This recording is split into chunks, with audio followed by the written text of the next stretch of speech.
તો સૌપ્રથમ ચિપચેટ ખોલવાનું છે, તેની અંદર મેનુમાં જવાનું છે, તેની અંદર GMS 2025-26 નોંધણી કરેલી તે ખોલવાનું છે અને વિદ્યાર્થીની હોલ ટિકિટ ડાઉનલોડ કરવી તેના પર ચેક કરવાનું છે. પછી ધોરણ 5 ઉપર ટિક કરવાનું છે.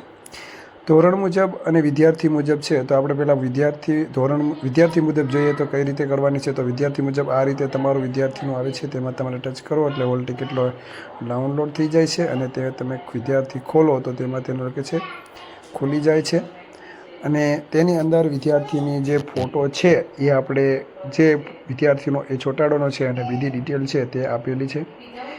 તેવી જ રીતે બીજી રીતે જો આપણે જોઈએ તો તેમાં વિદ્યાર્થીની આપણે વ્યક્તિગત કરી તો તમે બધા વિદ્યાર્થીની પણ કરી શકો છો. તેમાં પણ હોમ મેનુની અંદર જઈ અને જે ચિપચેટ ખોલી અને પાછું તે રીતે જ જે બધા જ વિદ્યાર્થી છે હોમ મેનુમાં જઈ અને તો 5 ધોરણ સિલેક્ટ કરી અને ધોરણ મુજબ હોલ ટિકિટ ડાઉનલોડ કરશો તો એમાં આવશે અને તમારી રાહ જુઓ એટલે તમારી હોલ ટિકિટ છે તે ડાઉનલોડ થઈ જશે અને તેની અંદર બધા જ વિદ્યાર્થીની હોલ ટિકિટ છે તે તમે ક્રમ વાઇઝ ડાઉનલોડ કરી શકશો અને તેમાં બધા જ વિદ્યાર્થીની હોલ ટિકિટ છે તે બતાવશે અને વિદ્યાર્થીની હોલ ટિકિટ જે ડાઉનલોડ આપણે કરેલી છે તેની અંદર વિદ્યાર્થીનો ફોટો છે અવશ્ય લગાવવાનો રહેશે. નમસ્કાર.